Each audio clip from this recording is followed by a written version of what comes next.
September. Mother once told me, when I first met Jill's, that I hadn't picked the brightest bulb of the lot. And as the years fly by, I'm seeing the truth of her words. Always trust your mother's wisdom. That blackmailing scheme is a prime example of Jill's brightness. He's like a small dog. He thinks he's bigger than he actually is. He growls, genuinely thinking he's scary, but everyone knows he can be pushed aside with just a little kick. He truly believes he can blackmail Hamilton, the big boss himself. It's going to be a long time in hell before my poor Jill's can manage to pull off such a feat. After all, Hamilton's a rich, learned, and influential man. Not only is this blackmailing idea bad to begin with, let's be honest, Jill's is way out of his league. But Jill's doesn't even know how he's actually going to carry this out. I don't think he ever would. He's just throwing random threats out in the kitchen. He says he'll do it eventually, but I know better. Successful blackmailing requires masterful cunning, and Jill's is master of nothing at all. He's a slave, and forever will be. I often look at that safe he keeps hidden in the fake wall, in which he stores all of these incriminating documents he intends to use, and I just can't come to grips with the sheer ridiculousness of the whole thing. Rip. No. Alrighty.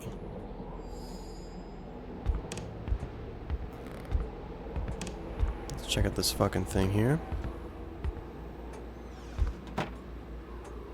Carl had seen that kind of safe before.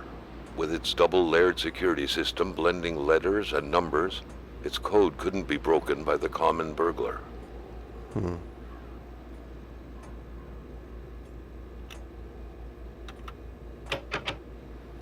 So it's a letter and 3 numbers. Would that be 948? B948? Ah, moving. What a pleasant shut up. activity. Of course, you'll find the record player only to find the records weeks later in some random box. 948? No?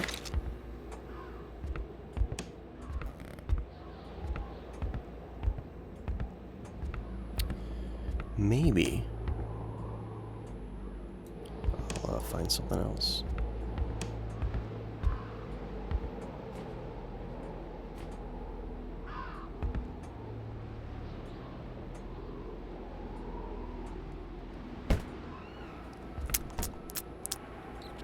I'm trying to think of what other... Looks like the holes in that puzzle are there to stay. What other numbers and letters I know of. The pot was cold, and the stew inside wasn't cooked. And it wasn't even stew. It's likely that poor Giselle was slow cooking it before she got snapped. What a waste. Before she got snaps. That window had seemingly been left open for a while, Carl thought. Given the punishing weather, it couldn't have been intentional.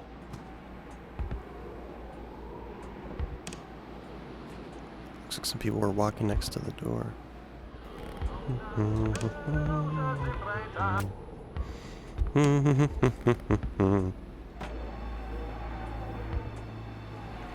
head outside.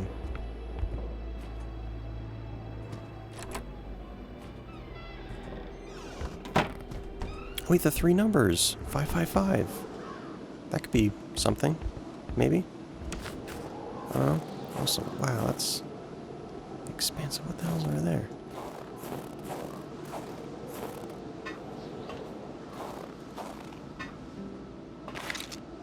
Yes, a magnet.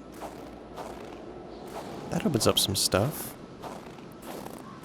Some stuff and things. Alright, so let's head down here. Just to see, you know? Looks like a cave or something.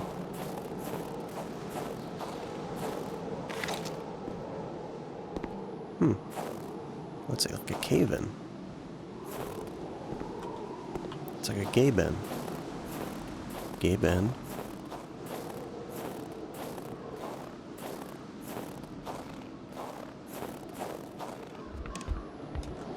So 555 could be something.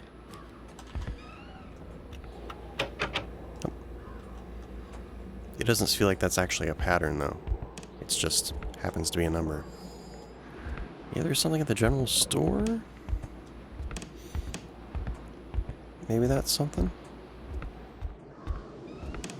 But at least I have the magnet. So I can go back to the other place. I think. Use the magnet and retrieve the stuff.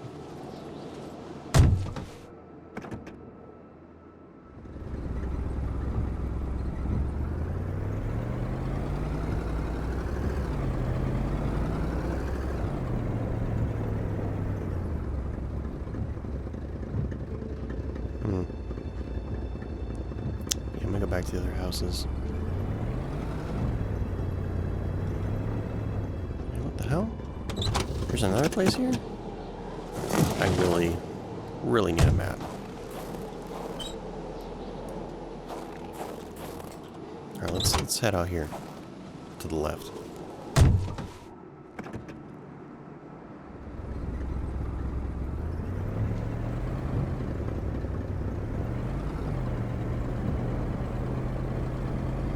So I'm off from the main road.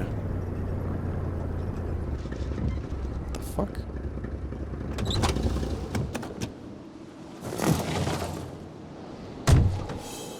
I don't like this area, so...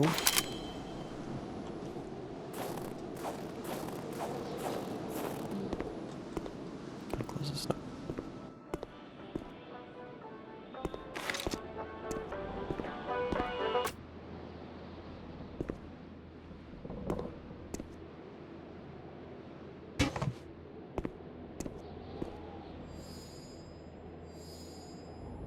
Well-folded sheets, so...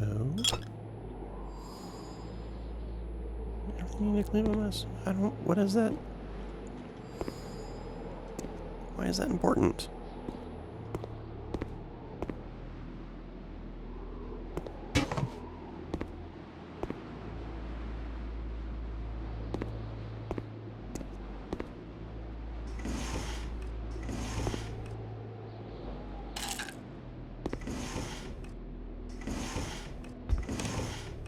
A true Catholic always strives to keep lowly temptations at bay.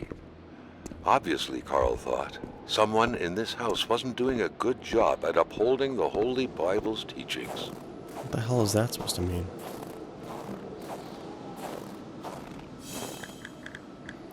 Okay, I don't need that many matches. I don't need 2 steaks. I don't need 2 beer bottles. Or an empty bottle. Or an empty gas can. Or that much lamp oil, to be honest. Actually, I haven't... Actually, I'm gonna take one log. I like having 2 logs with me, just in case I don't know where the game's gonna go.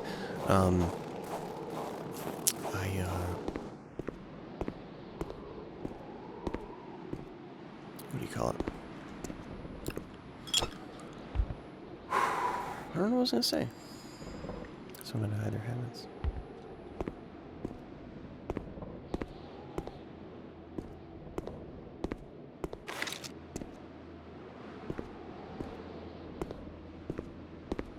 Oh. An aging car was parked here. Carl could picture the notary's heavy sedan with a huge back seat large enough to fit the whole family. Door looks open here. Slightly. Oh, what's this? For Christ's sake, yet another key hidden under a doormat. Nowadays, Carl found his job didn't present him with much of a challenge. I'm sorry, Carl. The house smelled like incense, the kind that reminds you of the good Lord, of peace. Lights are off. Alright, we got power.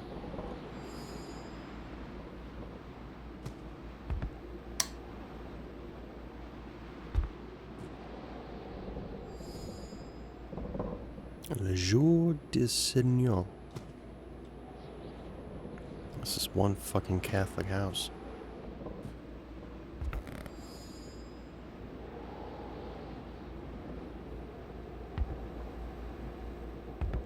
Religion was very influential throughout Quebec many years ago. Indeed, it was surprising that Carl did not come across a single chapel since arriving here. That's a bit of a creepy hallway.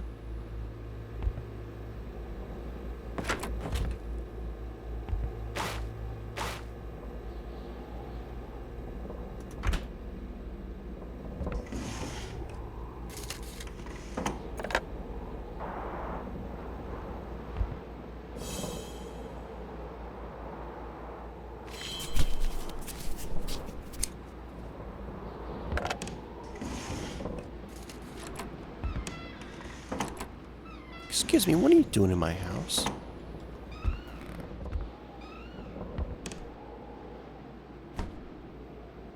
Good Paul VI, appearing papal. His crooked fingers gave the impression he was about to bestow a miracle.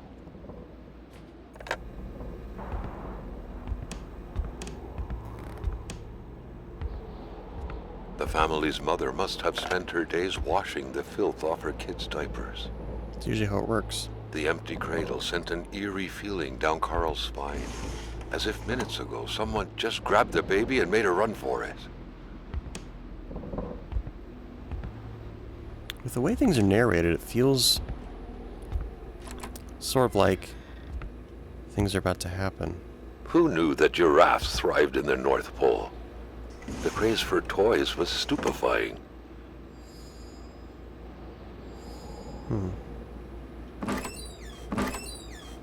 Craze for things for children. How strange. Is there not a light switch in here? What the fuck, dude? Oh, there's no light, though. If there was a light switch with no light, that'd be kind of odd, I guess.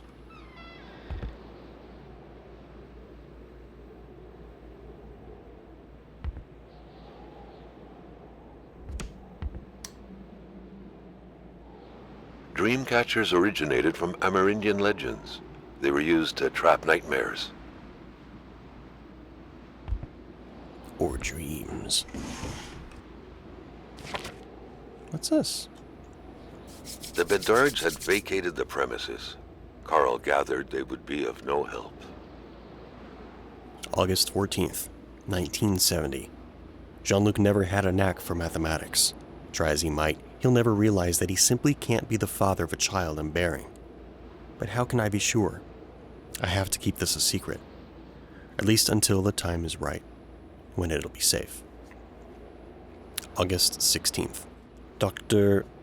Bupra told me it would start showing soon, that I couldn't keep it hidden forever. Gotta muster courage, he said, without his usual condescending tone. Courage to face what's coming. But he doesn't get it all. For him, I just had some childish affair. But he doesn't realize I brought eternal damnation upon myself. September 14th.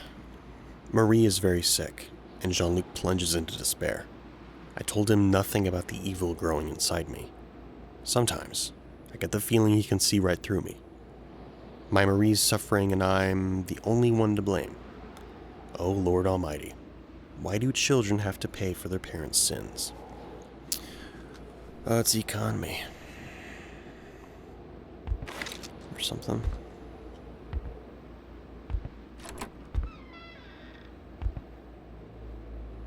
Why are there no lights in this fucking house? It's the 70s, it's not... Well, okay, maybe this is a rural area. Oh my god, I hate dolls. This game basically... Games like these train me to hate normal things. Now let's see, what's this? Too bad the Bedards hightailed it out of here. Jean-Luc could have led Carl straight to William Hamilton's doorstep. Marie's diary. August 16th. I have a diary. Well, right.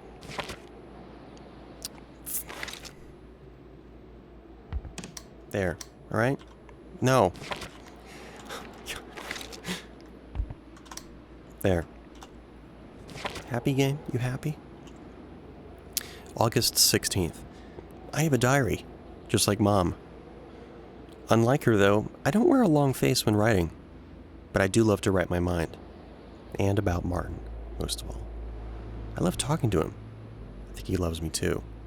Just like in Romeo and Juliet. People don't like it when I see him, only because he's a Blaze. Blaze. But just like in the story, nothing can stand in the way of true love. August 18th. I lost appetite.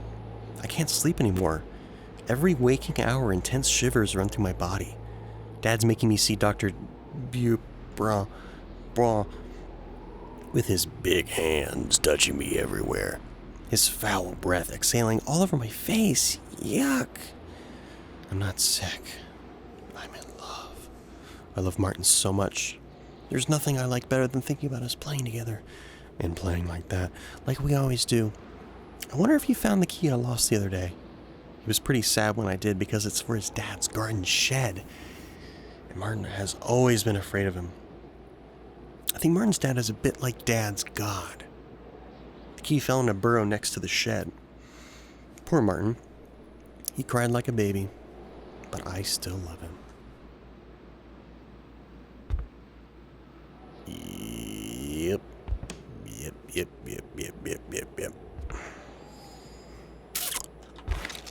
Alrighty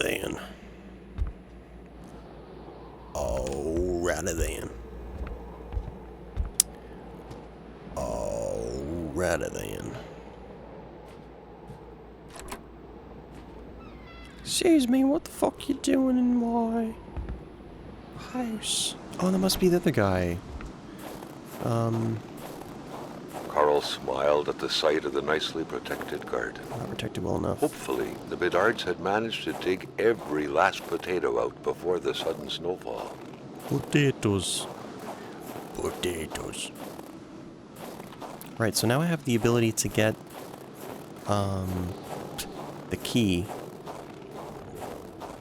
from the burrow. Can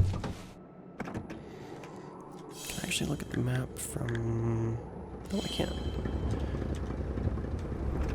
Oh, that kind of scared me a little bit. So I think the direction I went was... to the left is back towards most of the buildings, so I'm going to head back to the right because I want to head back towards the gym. No, I was... Okay. I'm going... Oh my god, I cannot fucking see anything. Jesus Christ. I really wish I could zoom in. Here. 1556, alright. Let's check what we got here.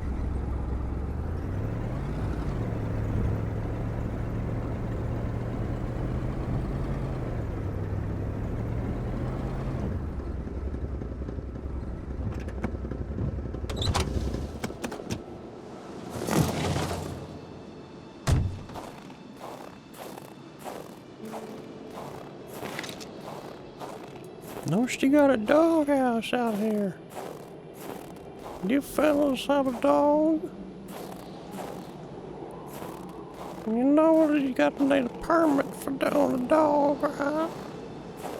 I don't know what I'm doing. Someone please save me. Also, I'm running out of space.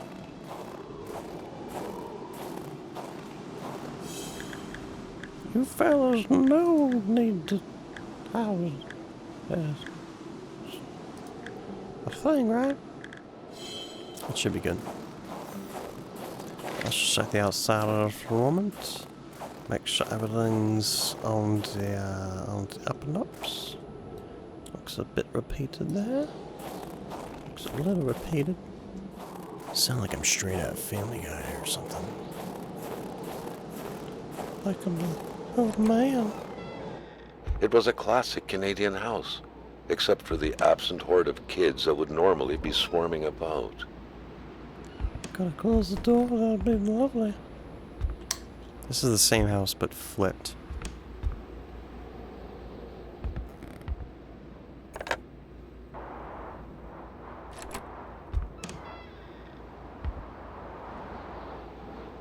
I'm the most clumsy person.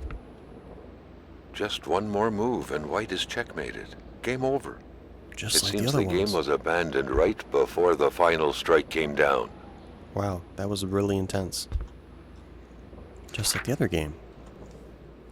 The Fantasy, Part 1. Matthew had yet to add murder to his curriculum. He was fond of new experiences, especially the most thrilling ones, and taking the life of a flesh and bone individual who the night before was still able to think, dream, fantasize, calculate, read, held the promise of an exhilarating sensations. What was that? Unlike Raskolnikov, it wasn't about axing an old Jewish hag to pieces to test some lunatic theory. Not at all. Matthew just wanted to know how it felt. It seemed so simple. Horribly simple. He didn't have any particular victim in mind. Like most people, his desires ran quite wildly, so he only had a vague idea of them in mind. He pondered using a rifle or a knife, assassinating a young girl or an old man. He tried to focus on practicality. His victim would have to be defenseless. Bodybuilding wasn't exactly Matthew's strong suit. He would have to act spontaneously, but not too much. He wasn't that eager to learn what spending the rest of his life in prison would be like. Some experiences carry just too high of a cost to be worth it, really. That's an excerpt from my new audiobook, courtesy of My Little Pony.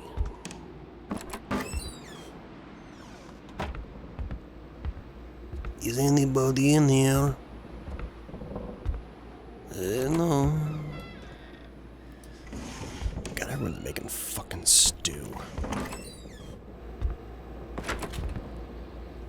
Jesus Christ.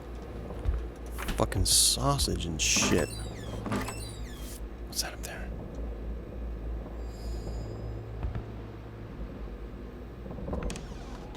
The way the text comes up in the little sound effect makes it seem like there's something special to it. Oh, the light's on.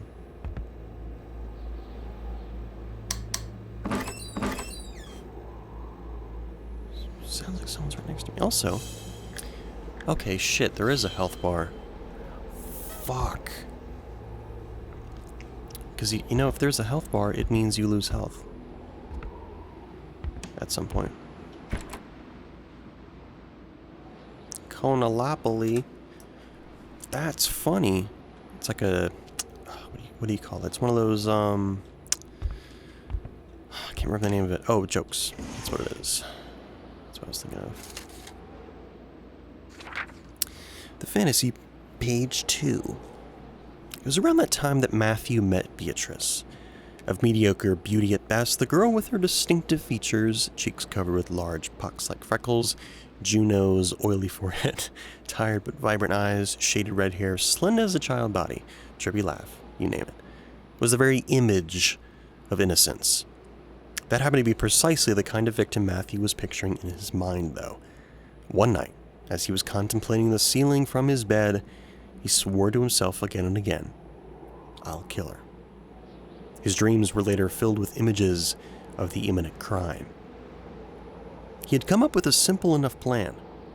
One fine evening, he would visit her place, to become familiar with the area's intricacies, and feel closer to the impending murder, to slowly dig into Beatrice's thoughts, desires, dreams, and abilities.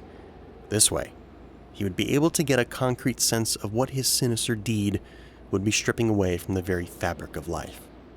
The whole thing would take 2 days, a week at most. That was actually pretty fun to read. It's like straight from my diary. Okay, so it's been a couple hours. Turns out someone was doing some lawn care outside. And I need to see what was going on. There's still something there. In the meantime, the Kona developers on Twitter said that possibly it's related to DX Tori. So I will finish up what I'm doing right here, and I will give running the game without it a try. So I want to see what these said. The couple radiated something akin to lightheartedness, to freedom. Perhaps some people out there truly found a way to live happily ever after. The photograph was snapped not too far from here, Carl noticed. The couple seemed to be very good friends. Sorry, just putting on my glasses here.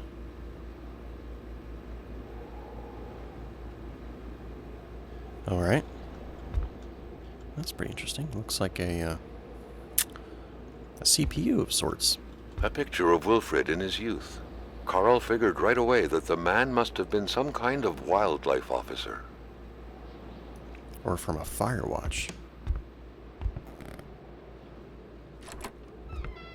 This is the last open door, which makes things seem a bit creepy, if I'm honest with you. Not a single rifle left. That had to be a bad sign, Carl surmised. Not a single rifle left. That had to be a bad sign, Carl surmised.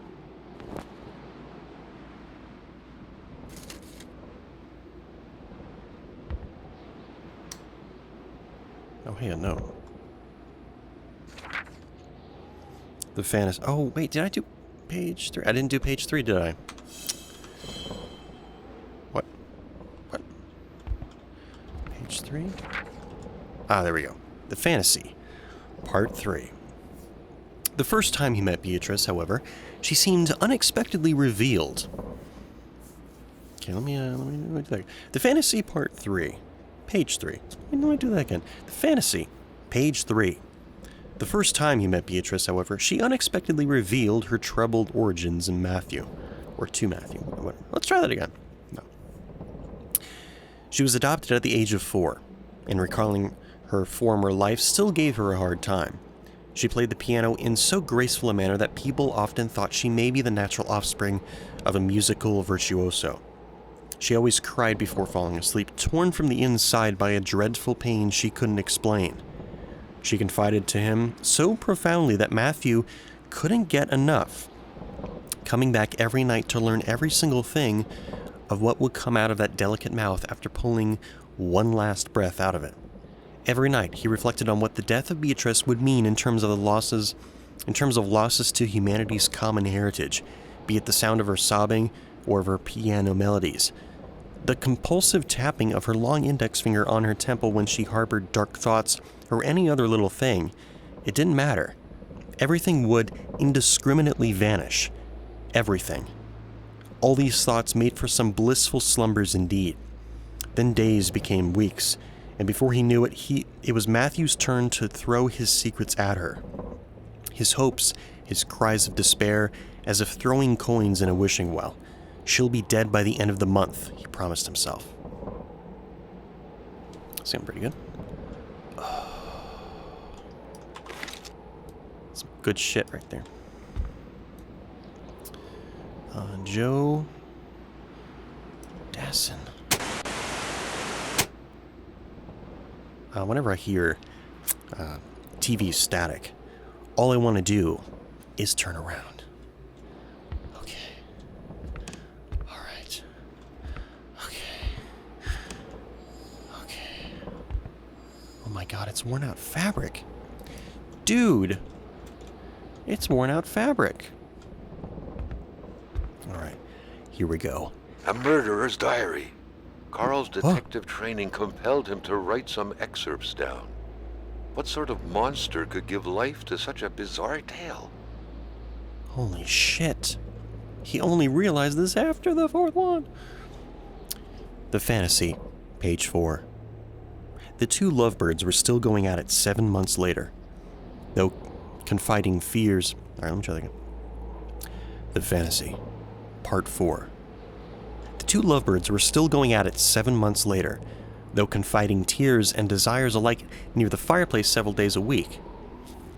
The populace took notice, and wounding words eventually found their way to Matthew's ear, prompting him to take action to prove his gentlemanship. He had to ask Beatrice's hand in marriage. He would have more than enough time to kill her later. All right.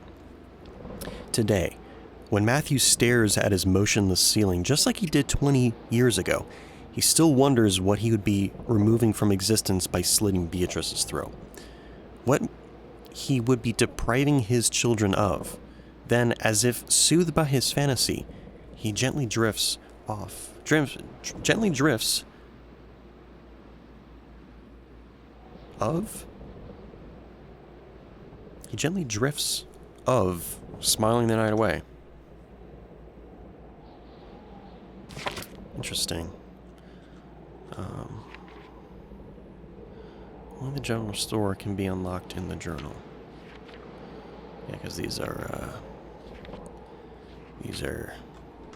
pretty fucking empty, I would say.